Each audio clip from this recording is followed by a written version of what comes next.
Assalamualaikum warahmatullahi wabarakatuh. Perkenalkan, nama saya Firda Dewi, Prodi Hukum Keluarga. Pertama-tama di sini saya akan menjelaskan tentang pengertian fikih munakahat. Fikih munakahat terdiri dari dua kata, yaitu fikih dan munakahat. Selanjutnya saya akan menjelaskan satu persatu tentang fikih dan munakahat. Fikih adalah yaitu mengikat untuk semua umat Islam dalam arti merupakan kewajiban umat Islam untuk mengamalkannya. Mengamalkannya merupakan suatu perbuatan ibadah, melanggarnya merupakan pelanggaran terhadap pedoman yang telah ditetapkan Allah. Adapun munakahat, kata munakahat yang terdapat dalam bahasa Arab yang berasal dari kata nakaha yang dalam bahasa Indonesia kawin atau perkawinan. Kata kawin adalah terjemahan dari kata nikah dalam bahasa Indonesia. Kata menikahi berarti mengawini, dan menikahi sesama dengan mengawinkan yang berarti menjadikan bersuami. Dengan demikian, istilah pernikahan mempunyai arti yang sama dengan perkawinan. Dalam fikih Islam, perkataan yang sering dipakai dalam nikah atau zawaj, kata nakaha, banyak terdapat dalam Al-Quran dengan arti kawin. Seperti dalam Quran surah An-Nisa ayat 3 yang berbunyi, A'udzubillahi minasyaitonirrajim, Bismillahirrahmanirrahim.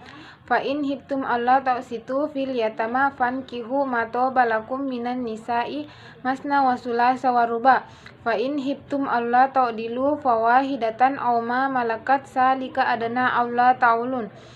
Yang artinya, dan jika kamu tidak akan dapat berlaku adil terhadap hak-hak perempuan yatim bila mana kamu menikahinya, maka nikahilah wanita-wanita lain yang kamu senangi, 2, 3, atau 4. Kemudian jika kamu takut tidak akan dapat berlaku adil, maka nikahilah seorang saja. Selanjutnya ada 3 ruang lingkup fikih munakahat, yaitu yang pertama meminang. Meminang yaitu sebagai langkah awal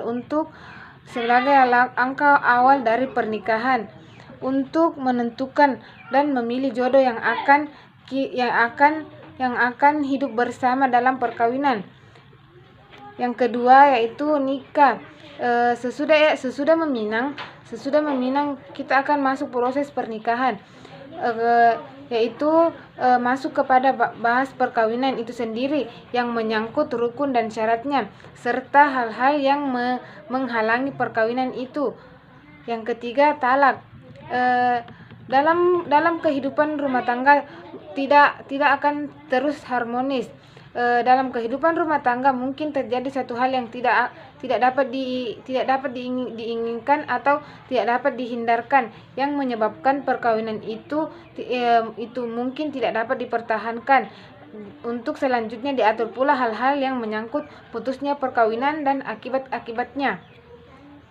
Setelah kita membahas tentang fikih munakahat, selanjutnya saya akan membahas tentang mawaris. Jadi yang dimaksud dengan mawaris dalam hukum Islam adalah pemindahan hak milik dari seseorang yang telah meninggal kepada ahli waris yang masih hidup sesuai dengan ketentuan dalam Al-Quran dan hadis.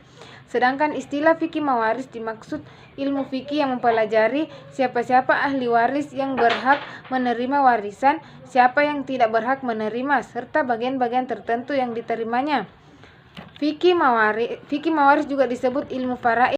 Jadi disebut ilmu faraid karena pembagian harta warisannya telah ditentukan, siapa-siapa yang berhak menerima warisan, siapa yang tidak berhak, dan jumlah atau kadarnya yang akan diterima oleh ahli waris yang telah ditentukan.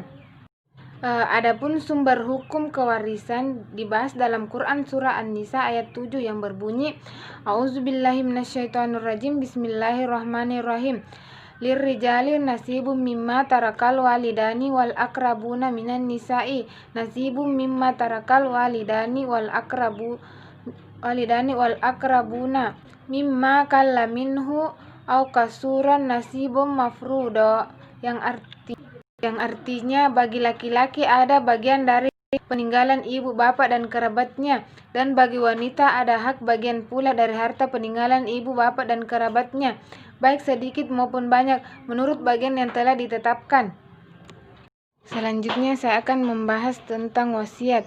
Surat wasiat adalah dokumen hukum yang mengkomunikasikan keinginan terakhir seorang yang berkaitan dengan aset dan tanggungan, serta wasiat dan surat wasiat terakhir seseorang menguraikan apa yang harus dilakukan dengan harta benda. Apakah orang yang meninggal akan menyerahkan kepada orang lain, kelompok, atau menyumbangkan untuk amal dan apa yang terjadi pada hal-hal lain yang menjadi tanggung jawabnya seperti hak asuh orang yang ditanggung dan manajemen akun dan minat. Adapun pengertian hibah secara sederhana adalah hadiah, namun secara bahasa pemberian secara sukarela kepada orang lain. Sewajarnya ini adalah suatu yang diberikan saat pemilik masih hidup dan bukan saat meninggal. Oleh karena itu, prinsip hibah berbeda dengan warisan. Pada dasarnya, hibah diberikan ketika pemberi masih hidup, sedangkan wasiat diberikan pada saat pemberi sudah meninggal dunia dalam bentuk harta warisan. Seperti halnya ketentuan dalam wasiat, jumlah hibah yang baik adalah tidak melebihi sepertiga dari total harta yang dimiliki. Dalam hukum perdata, Pasal 166 dan Pasal 1667 dijelaskan bahwa hibah atau pemberian kepada orang yang secara cuma-cuma tidak dapat ditarik kembali, baik berupa harta bergerak maupun harta tidak bergerak saat pemberi masih hidup.